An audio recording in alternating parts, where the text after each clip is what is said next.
Darius Coleman wasn't the kind of man who liked unnecessary attention. He worked from home, kept his yard neat, and only ever spoke to his neighbors when it was necessary. For the most part, people left him alone, which was exactly how he liked it. That was, until one simple decision put him under a microscope. It all started on a Thursday afternoon in Crestwood, Missouri. Darius had just wrapped up a long morning of work and decided to take a break by checking his internet speed. Lately, his Wi-Fi had been acting up, slower than usual, buffering during video calls and lagging when he streamed music. At first, he thought it was just his provider being unreliable, but something didn't sit right with him, so he dug a little deeper. Opening up his router settings on his phone, he noticed a device connected to his network that didn't seem familiar. It wasn't just random numbers and letters. It looked like someone had intentionally labeled it Crestwood_I01. That was odd. Darius lived alone, and he didn't have multiple devices connected to his Wi-Fi beyond his phone, laptop, and TV. He wasn't the type to lend out his password either, so who was using his internet? Annoyed, he decided to kick every unknown device off the network and reset his password. He stepped outside to get a stronger signal, leaning against the side of his house while typing in the new credentials. That's when Melanie Foster saw him from her kitchen window. She spotted Darius standing in his driveway, staring at his phone, his fingers moving quickly across the screen. To her, it looked suspicious. She had never trusted him. No real reason, but he never seemed interested in being part of the neighborhood. He didn't come to block parties, and he barely spoke to anyone.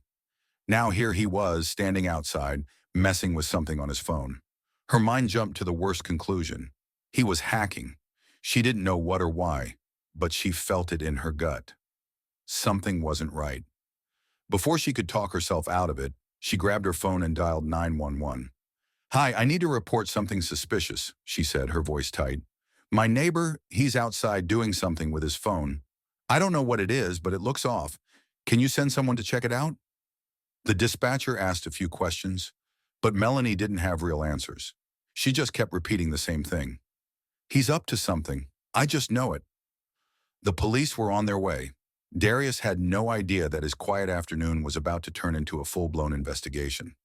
What neither he nor Melanie knew, however, was that the real danger had nothing to do with Darius at all. Darius had just finished updating his Wi-Fi password when he heard the sirens. At first, he barely paid attention. Maybe they were headed somewhere else. But then he saw the squad car slow down and stop right in front of his house. Two officers stepped out. One was a tall, broad-shouldered man with sharp features, Detective Louis Navarro.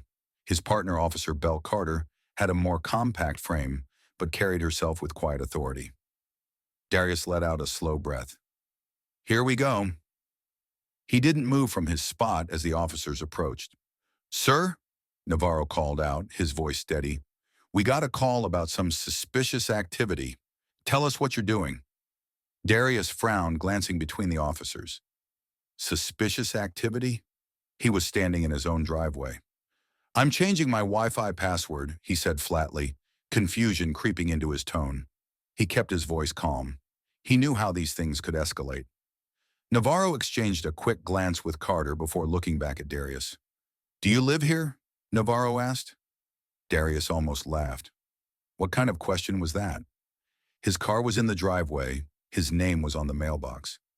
"Yeah," he said, crossing his arms. "I've lived here for 3 years."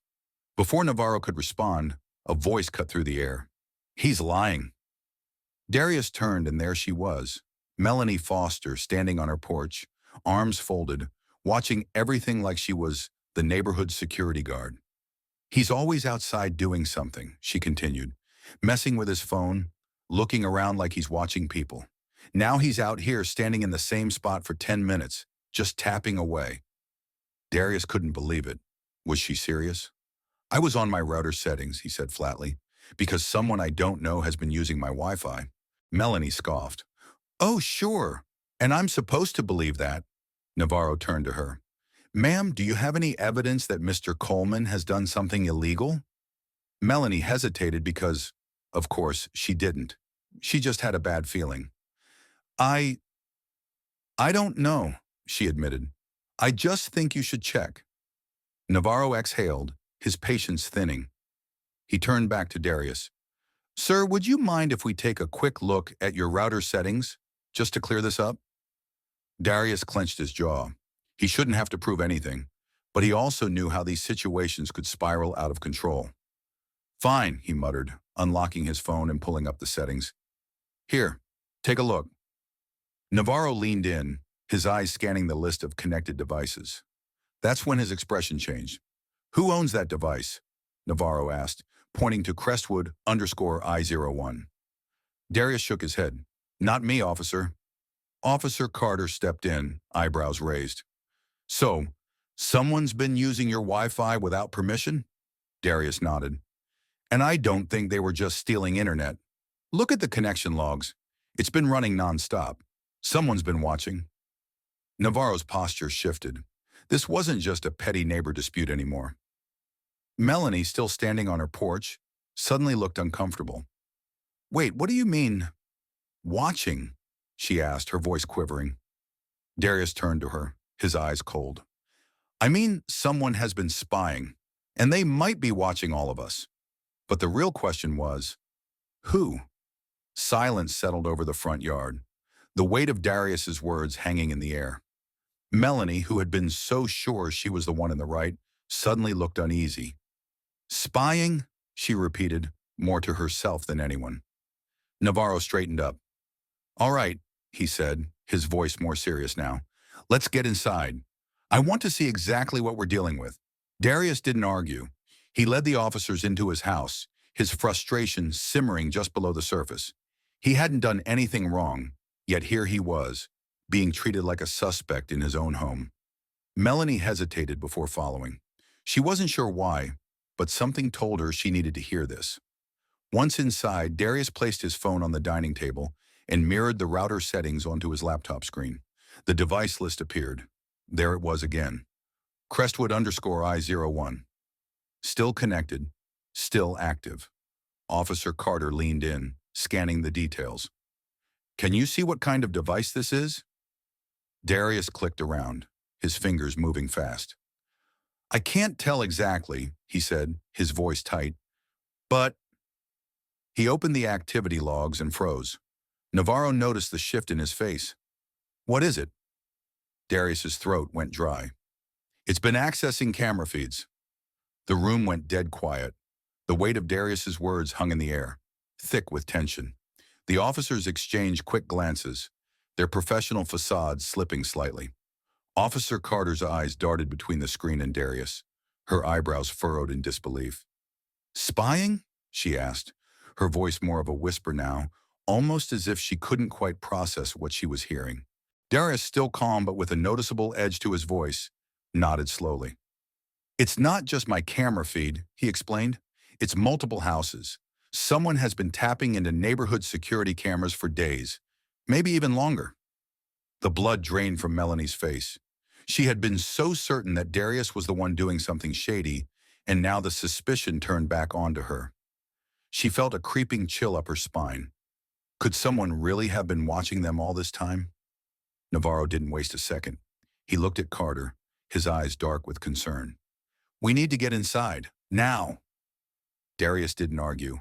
His frustration was rising, but he knew that getting through this quickly was his best option. He led the officers inside his house, the silence between them uncomfortable, broken only by the faint hum of the air conditioner and the soft creak of floorboards beneath their feet.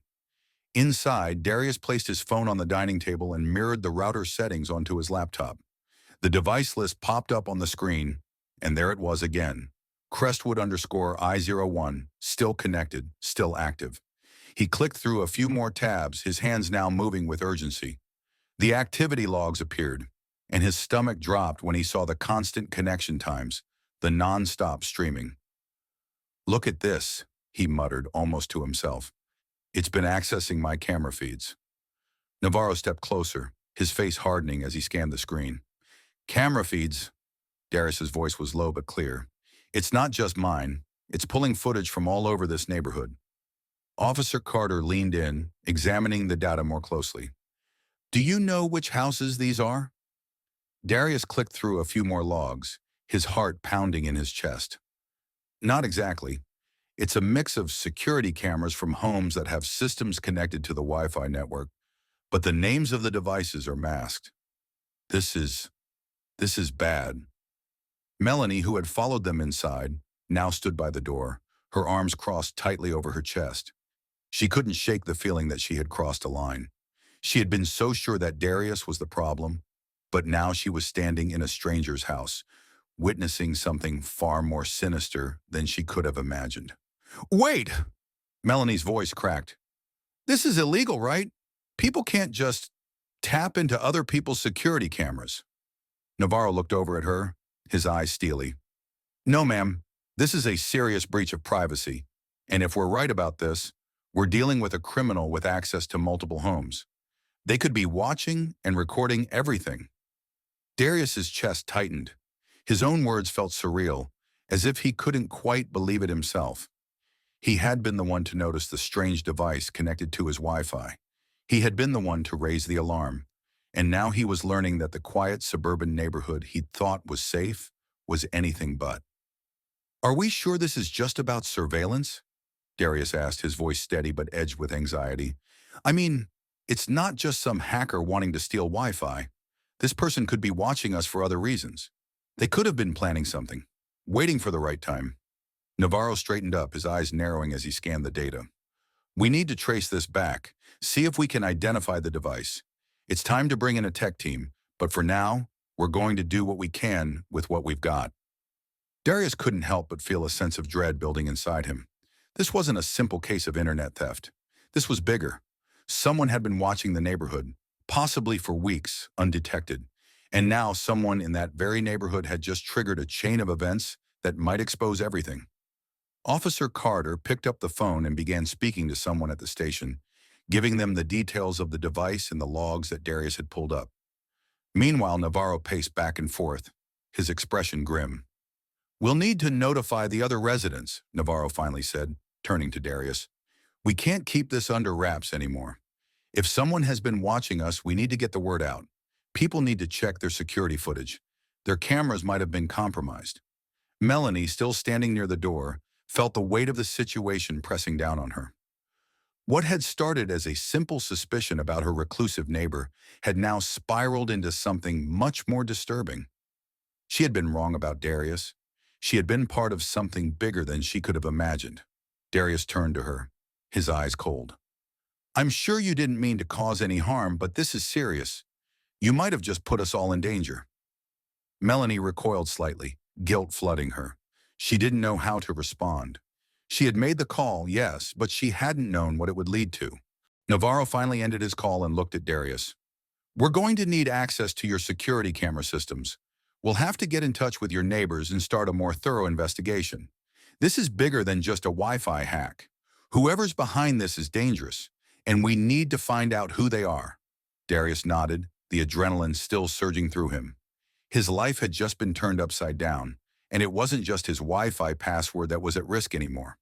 It was the entire safety of the neighborhood, and now the countdown had begun. As the officers continued their investigation, Darius couldn't help but feel a nagging question tug at the back of his mind. Who was watching them? And what did they want? And even more chilling, were they still watching? The rest of the afternoon blurred by in a haze of tense conversations and phone calls. Detective Navarro and Officer Carter worked in quiet urgency as Darius sat at his dining table, watching helplessly as the officers analyzed the data. His once peaceful home felt like a cage, the walls closing in around him as every tick of the clock seemed to amplify the sense of impending danger. Navarro was on the phone with someone from the tech team, his brow furrowed as he listened intently. Yeah, we need to get a trace on this device. If it's running through a VPN, it's going to be a lot harder to track. But I need everything you've got, full access now. He hung up and turned to Darius. We're working on it. A tech team is on the way to help us track down the origin of that connection. It's not going to be fast, but we're doing what we can. Darius could only nod. His mind was racing. He kept thinking back to the moment he'd first noticed the strange device on his Wi-Fi, Crestwood OI-01. He couldn't help but wonder how long the device had been connected, who could have been behind it, and what they had been doing with the footage they had gathered. Carter, who had been sitting at the counter, reviewing camera feeds from the other houses in the neighborhood, finally spoke up. We're not seeing anything out of the ordinary yet, but we have to assume that the person behind this has been covering their tracks. If they've been accessing these systems for days, maybe even weeks, it's going to be harder to pinpoint when exactly it started. Darius rubbed his temples. His mind was filled with questions. He thought back to the moments when he had felt a strange sense of paranoia, how he'd always felt someone was watching, but he had shrugged it off, thinking it was just stress from working at home too much. Now he wasn't so sure. Had someone been watching him for longer than he realized? Just as Darius was lost in thought, there was a knock on the door. Officer Carter stood up, walking over to answer it. When she opened the door, a familiar face appeared on the porch. "Melanie," Darius muttered under his breath. The woman stood on his doorstep, looking more uncomfortable than she had before. She shifted nervously from foot to foot, arms still crossed over her chest as though she were trying to protect herself from whatever tension lingered in the air. "I'm sorry to interrupt," Melanie said, her voice quieter now. I I just wanted to apologize. I didn't mean for things to get so out of hand. I didn't think it would turn into all of this." Navarro and Carter exchanged glances. It wasn't often a person involved in a case came back to apologize, especially after making a 911 call. But this was no ordinary situation. Melanie had unwittingly triggered a much larger investigation. "It's okay," Navarro said, his tone neutral, "but you've got to understand, this isn't over yet. There's a lot more at play here than just a Wi-Fi password. We're dealing with someone who's been spying on this neighborhood for God knows how long." Melanie nodded, looking down at her feet, clearly uncomfortable. "I didn't think, I just saw him standing out there. And I don't know why, but something didn't sit right with me. I felt like he was up to something." She finally lifted her gaze to Darius, her eyes apologetic. "I'm sorry for calling. I should have just asked you what you were doing, instead of jumping to conclusions." Darius didn't respond right away. He had a hard time processing the fact that Melanie, who had been so sure he was the one causing trouble, now stood here, clearly guilt-ridden. But he knew this wasn't about her. This was bigger than one neighbor's suspicion. "Just don't do it again," Darius said, his voice edged with frustration, but not without understanding. "We're all trying to figure this out." Melanie nodded, her face pale. "Of course. I understand. If there's anything I can do to help." Before anyone could respond, Carter interrupted, her voice serious. "We need everyone's cooperation, and that includes you, Melanie. We're asking all the neighbors to check their security cameras for anything unusual. Even if you don't have footage of this exact device, anything out of the ordinary could help. This person, whoever they are, has been watching all of us." Melanie swallowed hard, her chest tightening. "I'll go check," she said, her voice a bit shakier than usual. "I've got cameras all around my house. I'll look through them right away." "Good," Navarro said. "If you see anything, no matter how small, report it. This isn't just about Darius anymore. This affects all of us." As Melanie walked away, Darius felt a gnawing sense of unease. His once quiet neighborhood had suddenly turned into a battleground. People he had known for years were now potential suspects. Everyone was on edge, and the mysterious intruder who had been watching them from the shadows was still out there somewhere. But who? As the night drew closer, the officers continued their investigation. Navarro and Carter left to speak with more neighbors, and Darius was left alone in his house, the oppressive silence of his home settling heavily around him. Darius's phone buzzed, pulling him from his thoughts. It was a message from the tech team. "We've located the device. It's not local. It's routing through a proxy overseas. But there's something else. We found a second device." Darius's heart skipped a beat. A second device? He stared at the screen for a moment, his mind racing. Had there been more than one person involved in the spying? Were they connected? Or was this just the beginning? The real danger was closer than he had ever imagined, and now the race was on to find out who was behind it before it was too late. The hours ticked by like an eternity, and Darius could feel the weight of the investigation pressing down on him. The tech team had confirmed something that made his blood run cold. There was not just one device spying on his neighborhood, but two, possibly more. And neither was local. Both were routing through proxies, sending the data overseas out of reach of local law enforcement. It was almost as if whoever was behind this had planned for everything. Their steps were careful, calculated. It wasn't just about stealing Wi-Fi or looking at a few security feeds. It was about something much darker. The question was, what was their endgame? Darius's phone buzzed again, dragging him out of his spiraling thoughts. It was Navarro. "We've found the origin of one of the devices. It's a house on the outskirts of town, near the old industrial park.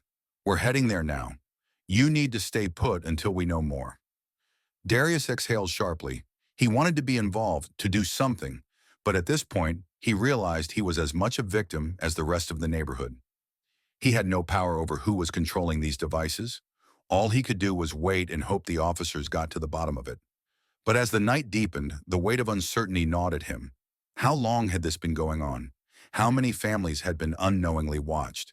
And most pressing of all, why? As Darius sat alone in his living room, the silence of the house seemed suffocating.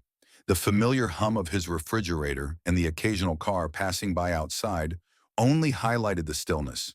He kept replaying the events in his mind, trying to piece together any detail he might have missed. Had there been any signs? Had the strange device been there longer than he'd thought? The doorbell rang, breaking his reverie. His heart skipped. Was it the officers with news?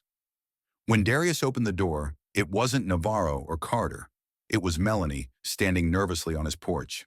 Her eyes were wide with worry, and her usual confidence was nowhere to be found. I found something," she said, holding up her phone. The screen was cracked in one corner, but the image was clear enough. It was a video from her security cameras. The footage was shaky, but it showed a figure moving in and out of her driveway late one night, carrying something large, maybe a box, covered by a dark cloak or blanket. The timestamps on the video showed it was right around the time Darius had first noticed the mysterious device on his Wi-Fi. Darius stepped closer, his heart pounding in his chest. The figure in the footage didn't look familiar, but it didn't need to. They were clearly involved in whatever had been happening. "That's the person," Darius said, his voice tight with anger. "That's the one who's been using the Wi-Fi. Whoever they are, they're right under our noses." Melanie swallowed hard, her eyes wide. "Do you think they were going from house to house?" Darius nodded grimly. "I think so. They've been using everyone's Wi-Fi, hiding in plain sight. Do you think they're still watching us?" Melanie's voice wavered, fear creeping into her words. Before Darius could respond, his phone buzzed once more. It was a message from Navarro. "We've located the person behind the devices. They're part of a larger operation, not just some lone hacker. We need your help to bring this to a close. Stay inside. We'll keep you updated." Darius set his phone down, his mind racing. A larger operation? His stomach twisted. It wasn't just some amateur. This was organized, deliberate. The question now wasn't who was watching, but why they had targeted this small neighborhood. Melanie looked at him, the fear in her eyes palpable. "Do you think we're safe here?" For the first time in hours, Darius wasn't sure. "I don't know," he said quietly, "but we have to trust the police. They're going to end this. They have to." The two stood in silence for a long moment, the weight of everything finally sinking in. Then, as if in sync, they both turned toward the sound of sirens in the distance. Navarro and Carter had returned, their lights flashing in the night, signaling the beginning of the end. The lesson. In the days that followed, the investigation into the breach finally came to a close. The tech team managed to trace the origins of the hacking operation, revealing a larger network of people using compromised devices to monitor entire neighborhoods. The criminals had been siphoning data for months, not just through Wi-Fi, but also through unsecured cameras, gathering footage of people's lives and habits. In the end, it wasn't just about the Wi-Fi, it was about control, surveillance, and a deeply disturbing invasion of privacy. But the neighborhood had learned something important from it all. Trust, but verify. Darius had trusted that his privacy would remain untouched, assuming that the quiet suburbia he lived in would protect him from harm. But as his neighbors had learned, not everything was as it seemed. Even the most innocent-seeming neighbors could have hidden motives. Melanie, for all her previous distrust of Darius, had been the one to uncover the key piece of evidence. She had acted out of concern, not malice, and it had made all the difference. The lesson wasn't just about technology or security, it was about awareness. When you notice something out of place, you act. When you feel a gut instinct that something's wrong, you trust it. The neighbors, once isolated in their own corners, came together in the wake of the incident. They shared more than just a neighborhood now. They shared a commitment to vigilance, to keeping each other safe. In the end, Darius learned that no matter how quiet or private you think your life is, there is always someone watching. And it's not just about locking your doors or changing your Wi-Fi password. It's about being aware, being engaged, and taking action when you see something wrong. Because the greatest danger isn't always the one you can see. Sometimes it's the invisible eye you never knew was there.